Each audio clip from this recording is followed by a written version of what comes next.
നിങ്ങളുടെ മോൻ അവൻ്റെ വരയില. ആ പയ്യൻ അവൻ ഇല്ലാതാക്കും. സജിയെ ചെവളയുമായുള്ള കൂട്ടുകെട്ടിൽ നിന്നും പിന്തിരിപ്പിക്കണമെന്ന് രാജപ്പൻ പ്രമീളയോട് പറയുന്നു. നീ ഇനി എങ്ങോട്ടെങ്കിലും പോയാലും പിള്ളേരെ ഓർത്ത് നീ പേടിക്കേണ്ടതായപ്പാ. ചെവള അർച്ചനയെ കാണാൻ അമ്പാടി വീട്ടിലെത്തുന്നു. അപ്പോ ശ്യാമളജി, വൈകിട്ട് കാണാം. മൂന്നാറിലെത്തുന്ന വിശ്വനാഥനും ജയന്തിയും ആലീസിനെ കാണുന്നു. എവിടെയാ നിന്റെ വീട്? കട്ടപ്പനയില്ല. ജയന്തി അറിയാതെ ജയന്തിയുടെ കാലിൽ തൊട്ട് അനുഗ്രഹം വാങ്ങുന്ന അർച്ചന. അച്ഛമ്മയുടെ പൊന്നേ, ചക്കരവാവേ. ഇതൊരു ഒത്തുകളിയാണോ എന്ന് എനിക്ക് സംശയമുണ്ട്. സുധി ചതിക്കുകയാണെന്ന് ജയന്തി നിരഞ്ജനയോട് പറയുന്നു. മോളോട് പറയാനാ വന്നത്. രാജപ്പൻ എന്നെ കാണാൻ വന്നിരുന്നു. അയാൾ രാത്രി മഴ തുടരുന്നു. രാജപ്പൻ പറയുന്നതാണോ നിങ്ങളിപ്പോ സത്യമാക്കി വെച്ചിരിക്കുന്നത്? പറയുന്ന കാര്യത്തിൽ അയാൾക്ക് വല്ല വ്യവസ്ഥയുണ്ടോ? ഒന്നും മനസ്സിലാക്കാതെ ഞാൻ ഇങ്ങോട്ട് വരില്ല എന്ന് നീ മനസ്സിലാക്കണം. അർച്ചന പ്രസവിച്ചു ഒരാൺകുഞ്ഞിനെ.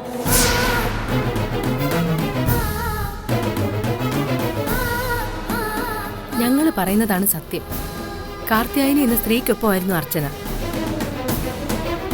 6 മാസം കഴിഞ്ഞപ്പോ രഹസ്യമായി പ്രസവിക്കാൻ രാജപ്പന അവളെ ആ സ്ത്രീയുടെ വീട്ടിൽ കൊണ്ട് നിർത്തിയത്. പിന്നീട് അർച്ചന രാജപ്പന്റെ കയ്യിൽ നിന്ന് പോയി. അവള് പ്രസവിച്ച കുഞ്ഞിനെ കാർത്യായനി തമിഴ്നാട്ടിലൊരു കൂട്ടർക്ക് വിറ്റു.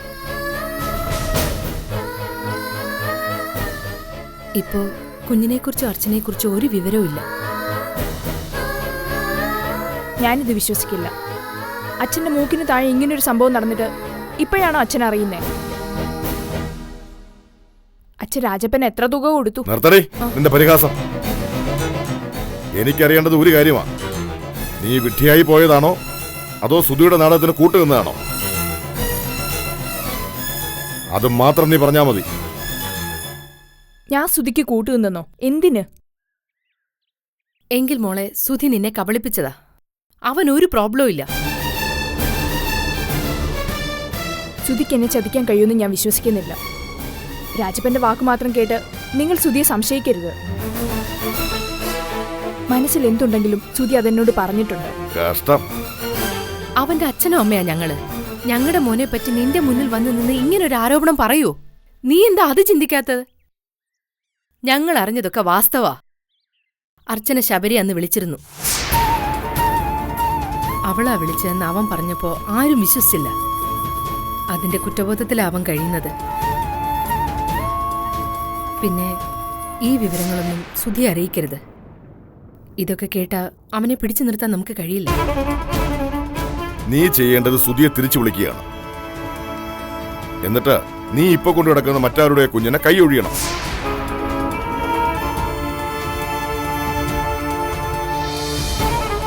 നിനക്കൊരു കുഞ്ഞിനെ പ്രസവിക്കാൻ യോഗം ഉണ്ടെങ്കിൽ എന്തിന് അന്യന്റെ കുഞ്ഞിനെ വളർത്തണം? ആ കുഞ്ഞിന്റെ കാര്യത്തിൽ ധൃതി പിടിച്ചൊരു തീരുമാനം എടുക്കണ്ട. ആദ്യം മോൾ എന്തെങ്കിലും ഒരു കള്ളം പറഞ്ഞ് സുധിയെ തിരിച്ചു കൊണ്ടുവരാൻ നോക്ക്. ഈ പരീക്ഷണം നമുക്കൊന്നിച്ചു നിന്ന് അതിജീവിക്കണം. അർച്ചനയുടെ കുഞ്ഞിനെ ഞാൻ തിരിച്ചു പിടിക്കും. അതിനു വേണ്ടതൊക്കെ ഞാൻ ചെയ്യുന്നുണ്ട്. പിന്നെ അവൾ അർച്ചന നിനക്കൊരു ഭീഷണിയായി അവളെ ഞാൻ വച്ചേക്കില്ല. അവൾ എവിടെ ഉണ്ടെങ്കിലും പിന്തുടർന്ന് ഞാൻ പിടിക്കും. സുധി തിരിച്ചെത്തുന്നതിന് മുമ്പ് ഞാൻ അവളെ കണ്ടെത്തിയിരിക്കും.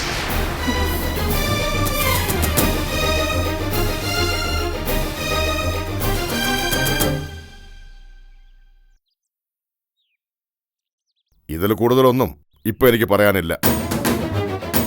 നീ ശരിക്കും ആലോചിച്ചു നോക്ക്, എന്നിട്ട് തീരുമാനമെടുക്കും. നമുക്കിറങ്ങാൻ ചെയ്യുന്നേ.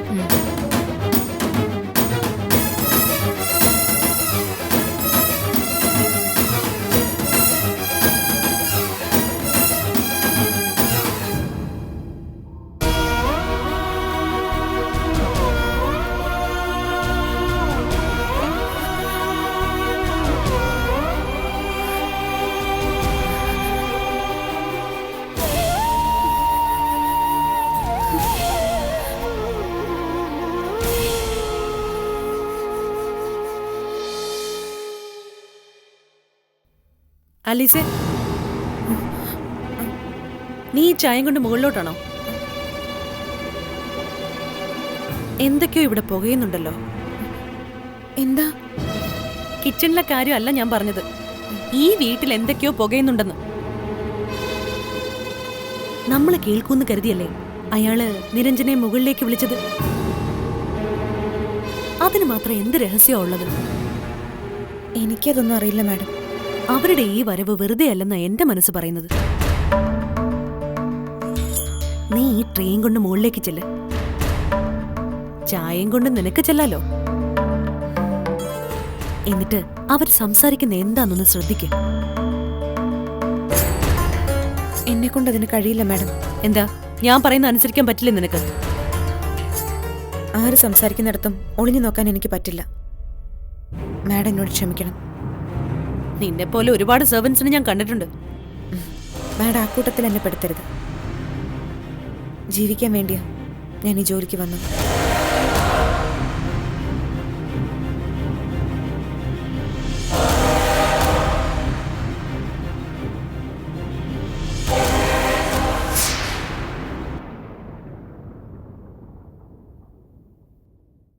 നിന്റെ മുമ്പിൽ തെളിവുമായിട്ട് ഇനി ഞാൻ വരും.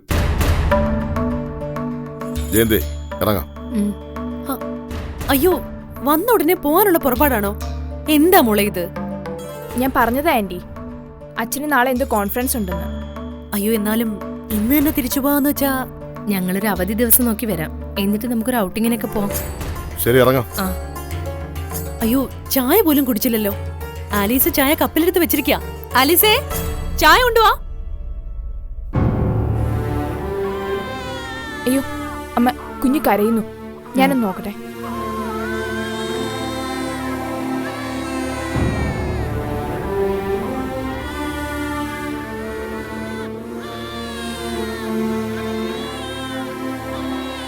നീ എന്ത് ചെയ്യായിരുന്നു അടുക്കളയില്? അവര് പോവാൻ ധൃതിപ്പെട്ട് നിൽക്കല്ലേ? അല്ലെങ്കിൽ നിനക്ക് ഒരു ശ്രദ്ധയില്ല? വീട്ടില് ഗസ്റ്റ് വന്നാൽ സൽക്കരിക്കേണ്ടത് എങ്ങനെയാണെന്ന് പറഞ്ഞു തരണോ? ഭാമിനി എന്തിനാ ഇവളെ ഇങ്ങനെ ശാസിക്കുന്നത്? വിശ്വനാഥൻ സാർ പുറത്തേക്ക് പോയി. ഈ ആ ചായ ഇങ്ങെടുക്ക്.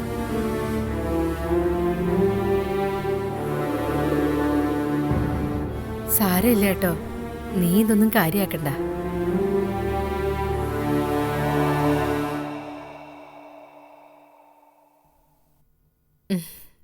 ചായ നന്നായിട്ടുണ്ട്. കുഞ്ഞിനെ നോക്കാൻ മാത്രമല്ല, പാചകത്തിലും നിനക്ക് കൈപുണ്യമുണ്ട്. നിന്നെ പോലൊരു പെണ്ണിനെ എന്റെ വീട്ടിലും വേണ്ടിയിരുന്നത്. ഒരാളുണ്ടായിരുന്നു, അവള് പോയിട്ട് പിന്നെ ആരെയും ഞാൻ നിർത്തിയില്ല.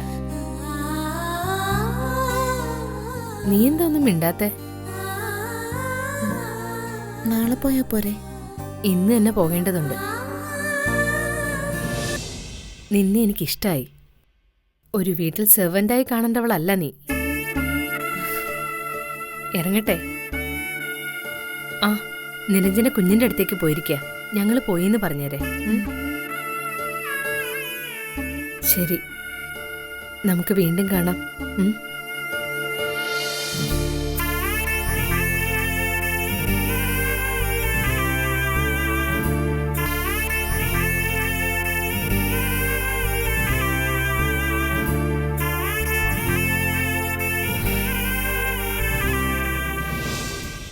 നിരഞ്ജനത് കാര്യാക്കണ്ട. അവരടങ്ങിയിരിക്കില്ലെന്ന് നമുക്കറിയില്ലേ?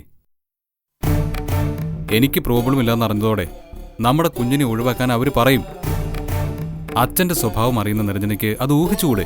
എന്നാലും സുധി, അർച്ചന പ്രഗ്നന്റ് ആയതും അത് അബോർട്ട് ചെയ്തതും അവർക്കിപ്പോ ബോധ്യായി. അവരുടെ കണ്ണിൽ നമുക്ക് രണ്ടുപേർക്കും ഒരു തകരാറുമില്ല. നിരഞ്ജനയെ പക്ഷത്ത് പിടിച്ച് നമ്മുടെ കുഞ്ഞിനെ അവര് ലക്ഷ്യമിടുന്നത്. ഇനി ഈ ആവശ്യമായി വന്ന കുഞ്ഞിനെ കൊണ്ട് ഞാൻ ഇവിടെ നിന്ന് ആരും വരാതെ എവിടേക്കെങ്കിലും പോവും. താൻ ഒരിടത്തും പോവില്ല. താനൊന്ന് സമാധാനായിട്ടിരിക്കേ. ഇതൊക്കെ കൊണ്ടാ എത്രയും പെട്ടെന്ന് നിങ്ങൾ ഇങ്ങോട്ട് കൊണ്ടുവരാമെന്ന് ഞാൻ പറയുന്നത്. ഇനിയും അച്ഛൻ വന്ന ഞാനും മോനും സുധിക്കൊപ്പം വരും. അവര് പറഞ്ഞിട്ട് പോയ കാര്യങ്ങളൊക്കെ എനിക്കും തനിക്കും അറിയാം. അതുകൊണ്ട് താൻ ടെൻഷൻ ആവേണ്ട ഒരു കാര്യവുമില്ല. സുധി വരട്ടെ എന്ന് പറഞ്ഞാൽ തീരാവുന്ന പ്രശ്നമേ ഉള്ളൂ. എന്നാ ശരി, ഞാൻ തന്നെ പിന്നെ വിളിക്കാം. ശരി.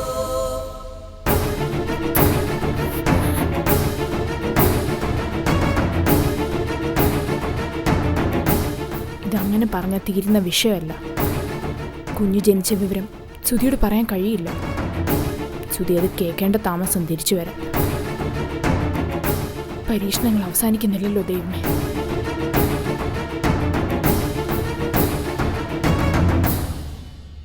അമ്മയെ വരട്ടെ നിർത്താം. പക്ഷെ ചെറിയച്ഛന്മാർ വന്ന് പറഞ്ഞ ചേട്ടനെ ആ വീട്ടിൽ താമസിപ്പിക്കുന്ന കാര്യം ബുദ്ധിമുട്ടാ. അപ്പൊ ഞാൻ ഇവിടുന്ന് പോണോന്നാണോ നീ പറയുന്നത്? അയ്യോ, അങ്ങനെയല്ല. ചേട്ടൻ ഇവിടുന്ന് പോയാൽ എൻ്റെ പ്രതീക്ഷകളൊക്കെ അസ്തമിക്കും. ഇനി വെറുതെ കളയാൻ എനിക്ക് സമയമില്ല. അങ്ങനെ കുറേ സമയം മുമ്പും കളഞ്ഞതാ. ചേട്ടൻ എന്തൊക്കെ ഭീഷണിപ്പെടുത്തിയാലും അർച്ചനയെക്കുറിച്ച് ഒരു വിവരവും രാജപ്പൻ പറയാൻ പോകുന്നില്ല. പക്ഷേ അവളെ ചേട്ടൻ പറയുന്നിടത്ത് രാജപ്പൻ കൊണ്ടുവരും. അതിന് ചേട്ടൻ്റെ മുമ്പിൽ ഒരു വഴിയേ ഉള്ളൂ. എങ്കിൽ പറയടാ, എന്തു വഴിയാ? പകരത്തിന് പകരം. അതെ ചേട്ടാ, ചേട്ടൻ രേവതിയെ കടത്തിക്കൊണ്ടുപോകണം. എനിക്കെന്തിനാണ് അവള്? അതിനുവേണ്ടിയാണോ ഞാൻ ഈ മഞ്ഞും വെയിലും കൊണ്ടത്? പറയുന്നത് മുഴുവൻ കേക്ക്. രേവതിയെ ചേട്ടൻ കോയമ്പത്തൂരിൽ കൊണ്ടുപോയിട്ട് രാജപ്പനെ വിളിക്കണം. അയാൾക്ക് അർച്ചനയെ പുറത്തു കൊണ്ടുവരാതെ വേറെ വഴിയില്ലാതാവും. പിടിച്ചു തന്നില്ലെങ്കിൽ അർച്ചന എവിടെയുണ്ടെന്നെങ്കിലും അയാൾക്ക് പറയേണ്ടി വരും. സ്വന്തം മോളെ കവിഞ്ഞേ അയാൾക്ക് അർച്ചനയുള്ളൂ. രേവതിയെ കൊണ്ടുപോകാൻ ചേട്ടൻ ഒരുപാട് ബുദ്ധിമുട്ടൊന്നും വേണ്ട. ജോലിക്ക് പോയി വരുന്ന വഴിക്ക് ഈസിയായിട്ട് ചെയ്യാവുന്ന കാര്യമേ ഉള്ളൂ. അവൾക്ക് എന്ത് സംഭവിച്ചെന്ന് ആരും അറിയാനും പോകുന്നില്ല. അതല്ലാതെ ഇനി ഇവിടെ നിന്നിട്ട് കാര്യമൊന്നുമില്ല ചേട്ടാ. രായപ്പനെ വീഴ്ത്താൻ അത് തന്നെയാണ് വഴി. അർച്ചനയെ കിട്ടിയ ചേട്ടൻ രേവതിയെ വിട്ടുകൊടുക്കരുത്. എൻ്റെ കാര്യം ഓർമ്മ വേണം. നിന്നെ ഞാൻ മറക്കൂടാ. ചേട്ടൻ്റെ കൂടെ ഞാനുണ്ടാവും. എനിക്ക് അവളോടുള്ള കണക്ക് അവിടെ വെച്ച് തീർക്കണം.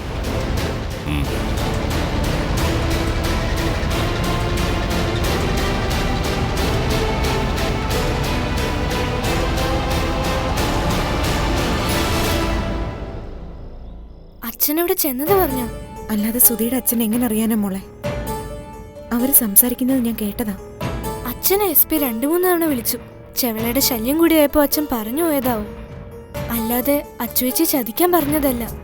എനിക്കത് മനസ്സിലായി മോളെ. ഞാൻ ഈ വിവരം അറിഞ്ഞ കാര്യം നീ പുറത്തു വിടരുത്. പിന്നെ ഞാൻ മൂന്നാറിലാണെന്നുള്ള കാര്യം ആരോടും പറയരുതെന്ന് ചിറ്റപ്പന്റെ കാല് പിടിച്ച് പറയണം. പറയേ അച്ചുവെച്ചി. ഭാഗ്യത്തിന് ചിറ്റപ്പനത് പറഞ്ഞില്ല.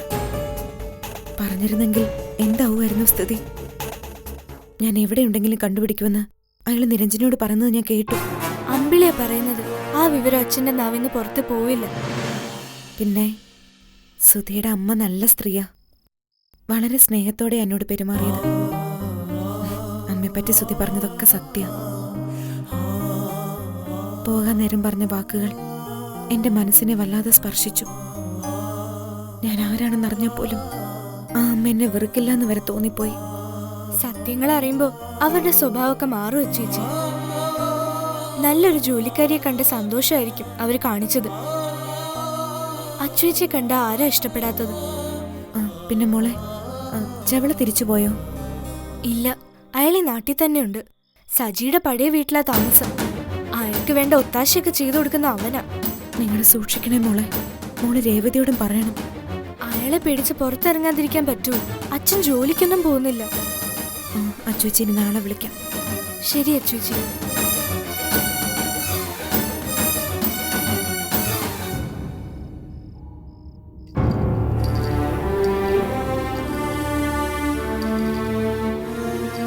മാഡം,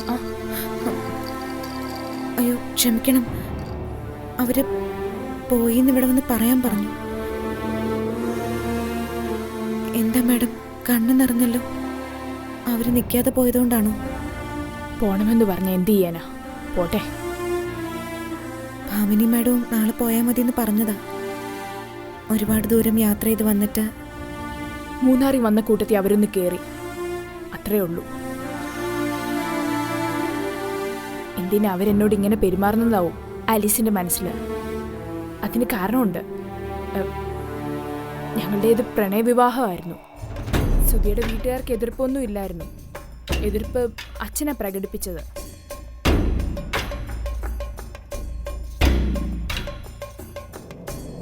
അച്ഛൻ എതിർത്തപ്പോ സുധിയുടെ അച്ഛൻ അതൊരു അഭിമാന പ്രശ്നമായി. എതിർക്കേണ്ട കാര്യമൊന്നുമില്ലല്ലോ. സുധി സാറും നല്ല കുടുംബത്തിലുള്ള ആളല്ലേ. ഞാനൊരു അഡ്വക്കേറ്റ് അല്ലേ. ഒരു ബാങ്ക് ജീവനക്കാരനെ കൊണ്ട് കല്യാണം കഴിപ്പിക്കാൻ അച്ഛൻ്റെ ഈഗോ അനുവദിക്കില്ല. അച്ഛന് വഴങ്ങിക്കൊടുക്കാൻ എനിക്ക് കഴിഞ്ഞില്ല. ഒടുവിൽ കല്യാണം നടത്തി തന്നു. മോൻ ജനിച്ചിട്ടും എൻ്റെ അച്ഛന് വലിയ മാറ്റമൊന്നും വന്നില്ല. പ്രസവം കഴിഞ്ഞ് ഞാനും സുധി ഇങ്ങോട്ട് വരാനുള്ള കാരണവും അതാ. ഒരിക്കലൊന്ന് മുഖം കാണിച്ചിട്ട് പോയതല്ലാതെ എൻ്റെ അച്ഛനും അമ്മയോ പിന്നീട് ഇങ്ങോട്ട് വന്നിട്ടില്ല. എൻ്റെ വീട്ടിൽ പിന്നെങ്ങനാ സുധിയുടെ അച്ഛനും അമ്മയും നിൽക്കുന്നേ? ഞാനതൊന്നും കാര്യമാക്കുന്നില്ല. ഞാൻ ആശിച്ച ഒരു ജീവിതം എനിക്ക് കിട്ടി.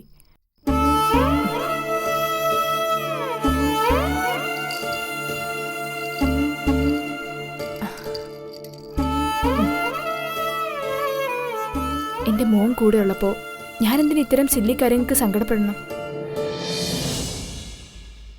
അച്ഛൻ പോയെങ്കിലും അമ്മയുടെ കൂടെ മോനില്ലേ? ഓ കരയല്ലേ. നമുക്കാരും വേണ്ടടാ. അമ്മയും മോനും മാത്രം മതി. നമുക്കിടയിലേക്ക് ആരും വരാതിരുന്നാൽ മതി. ഓ കരയല്ലേ വാവേ. ഓ ഏ അയ്യോ എടുത്തെടുത്തെടുത്തു. ഓ കരയല്ലടാ, കരയല്ലടാ വാവേ.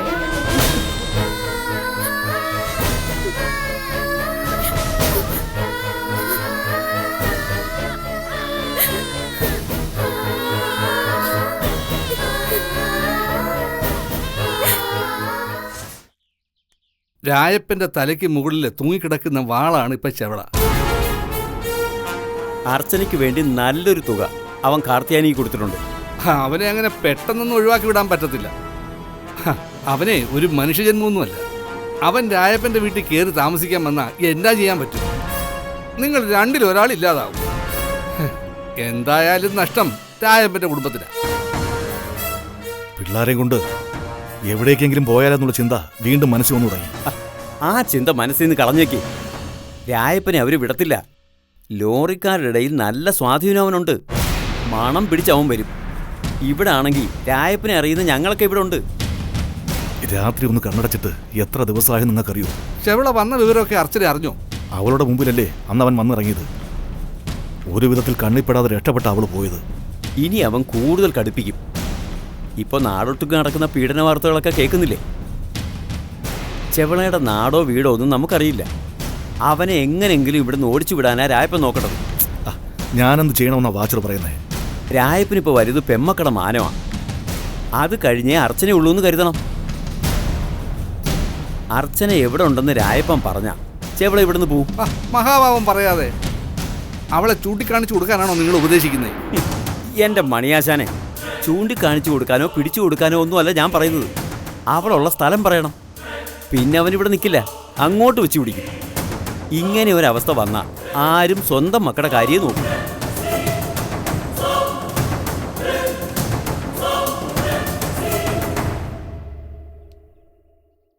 ഒന്നും പറയാതെയാണല്ലോ അയാൾ പോയത്. രായപ്പൻ ചെവളയോട് അർച്ചന എവിടെ ഉണ്ടെന്ന് പറയും. പറയാതിന് പിടിച്ചു നിൽക്കാൻ പറ്റില്ല. എടോ, അവനവൻ ചെയ്യുന്ന കർമ്മത്തിന്റെ ഫലം അവനവൻ തന്നെ അനുഭവിക്കും. കണ്ടില്ലേ കാലുവെന്ത നായെപ്പോലെ കിടന്ന് ഓടുന്നത്.